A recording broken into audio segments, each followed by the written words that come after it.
بسم اللہ الرحمن الرحیم۔ السلام علیکم ناظرین۔ سب سے زیادہ بے حیا قوم حضرت لوط علیہ السلام کی قوم تھی۔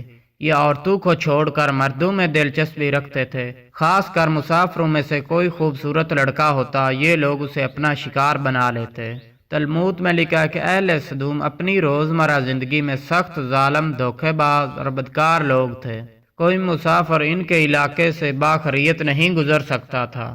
مزید آگے بڑھنے سے پہلے آپ سے درخواست ہے کہ جو دوست اس چینل پر پہلی مرتبہ تشریف لے کر آئے ہیں وہ اس کو سبسکرائب کر لیں اور ساتھ لگے بیل آئیکن کو پریس کر کے ہماری حوصلہ افزائی ضرور کریں۔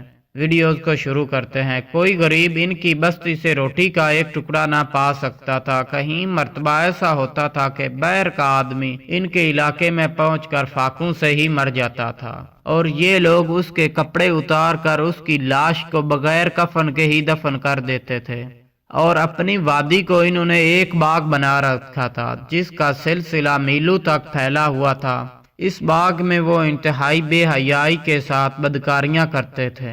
حضرت لوط علیہ السلام نے انہیں توحید کی دعوت دی اور بدکاری کے اس عمل سے توبہ کرنے کا حکم دیا۔ حضرت لوط علیہ السلام نے یہ کہا، کیوں کرتے ہو؟ کیا تم عورتوں کو چھوڑ کر مردوں کی طرف مائل ہوتے ہو؟ حقیقت یہ ہے کہ تم احمق لوگ ہو۔ تو پھر حضرت لوط علیہ السلام اہل سدوم کو دن رات وصیت نصیحت کرتے رہے، لیکن اس قوم پر اس کا کوئی اثر نہ ہوا۔ حالانکہ وہ بد نصیب بہت فخر انداز میں یہ کام کرتے تھے، انہیں حضرت لوط علیہ السلام کا سمجھانا بھی برا لگتا تھا۔ لہٰذا انہوں نے صاف صاف کہہ دیا کہ اگر تم ہمیں اس طرح بھلائی کا حکم دیتے رہے اور ہمارے کاموں میں مداخلت کرتے رہے تو ہم تمہیں اپنے شہر سے نکال دیں گے۔ حضرت لوط علیہ السلام نے نصیحت تبلیغ کا سلسلہ جاری رکھا، لہٰذا ایک دن اہل سدوم نے خود ہی عذاب الہی کا مطالبہ کر دیا۔ اللہ تعالیٰ نے اب تک ان کے اس بدترین عمل فحشہ اور بدکاری کے باوجود بھی ڈھیل دے رکھی تھی، لیکن جب انہوں نے حضرت لوط علیہ السلام سے ایک دن کہا کہ اگر تم سچے ہو تو ہم پر عذاب لے آؤ، لہٰذا ان پر عذاب الہی کا فیصلہ ہو گیا۔ اللہ نے اپنے خاص فرشتوں کو دنیا کی طرف روانہ کر دیا۔ یہ فرشتے دراصل حضرت میکائیل اور جبریل علیہ السلام تھے۔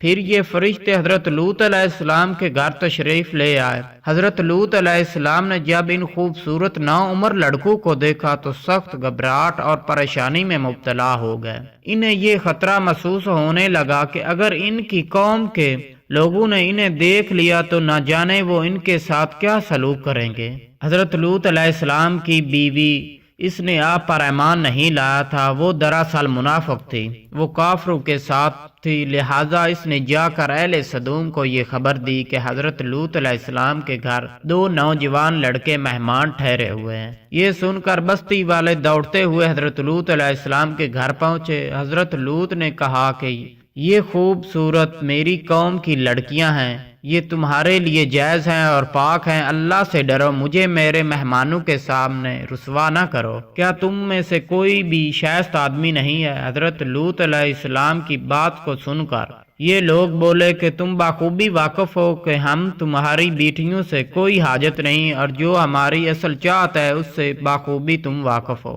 قوم لوط کے اس شرمسار جواب سے اندازہ لگایا جا سکتا ہے کہ وہ فعل بد میں کس حد تک مبتلا تھے۔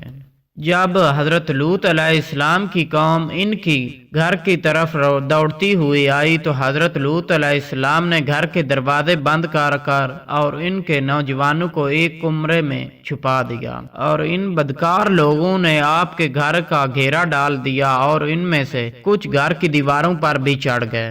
حضرت لوط علیہ السلام نے اپنے مہمانوں کی عزت کے خیال سے بہت زیادہ گھبرائے ہوئے تھے۔ فرشتے یہ سب منظر دیکھ رہے تھے۔ جب انہوں نے حضرت لوط علیہ السلام کی بے بسی اور پریشانی کا یہ عالم دیکھا تو یہ حقیقت سے پردہ اٹھا دیا اور یوں فرمایا، اے لوط، ہم تمہارے رب کی طرف بھیجے ہوئے فرشتے ہیں، یہ لوگ ہرگز تم تک نہیں پہنچ سکیں گے۔ ابھی کچھ رات باقی ہے، اپنے گھر والوں کو لے کر چل دو اور تم میں سے کوئی شخص پیچھے مڑ کر نہ دیکھے، ورنہ وہ بھی عذاب الہی کا حصہ بن جائے گا۔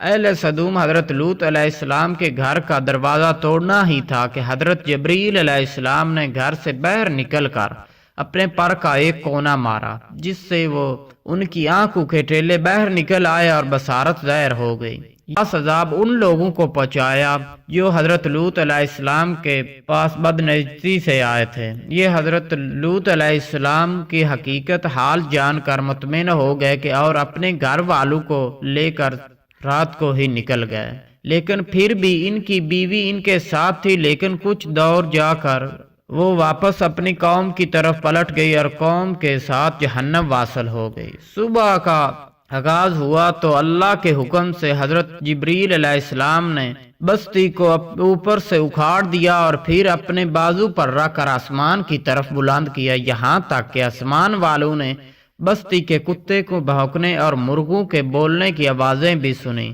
پھر اس بستی کو زمین پر دے مارا، جس کے بعد ان پر پتھروں کی بارش ہوئی۔ ہر پتھر پر مرنے والے کا نام لکھا ہوا تھا۔ جب یہ پتھر ان کو لگتے تو ان کے سر پاش پاش ہو جاتے۔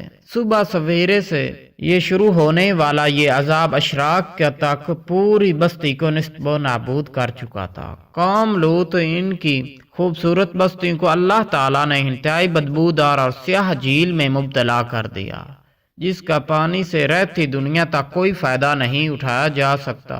سمندر کے اس حصے میں کوئی جاندار مچھلی، مینڈک وغیرہ زندہ نہیں رہ سکتے، اس لیے اس ڈیڈ سی یعنی کہ بحر مردار کہا جاتا ہے، جو اسرائیل اور اردن کے درمیان واقع ہے۔ ماہرین آثار 10 سالوں کے تحقیق جستجو کے بعد اس تباہ شدہ شہر کو دریافت کیا تھا۔ تحقیقات سے یہ پتہ چلا ہے کہ اس شہر میں زندگی بالکل ختم ہو چکی تھی۔ شہر کے راستے اور کھنڈرات کو دیکھ کر آرکیولوجسٹ نے یہ اندازہ لگایا ہے کہ جب یہ شہر تباہ ہوا تو اس وقت لوگ روزمرہ معاملات اور کاموں میں مشغول تھے اور یہاں زندگی اچانک ختم ہوئی۔ یہ تھی آج کی چھوٹی سی ویڈیوز۔ امید کرتے ہیں آپ کو اچھی لگی ہوگی۔ ہمارے اس چینل کو سبسکرائب کر کے اور ساتھ لگے بیل آئیکن کو بھی پریس کر کے ہماری حوصلہ افزائی ضرور کریں اور اس ویڈیوز کو زیادہ سے زیادہ شیئر کریں۔ شکریہ۔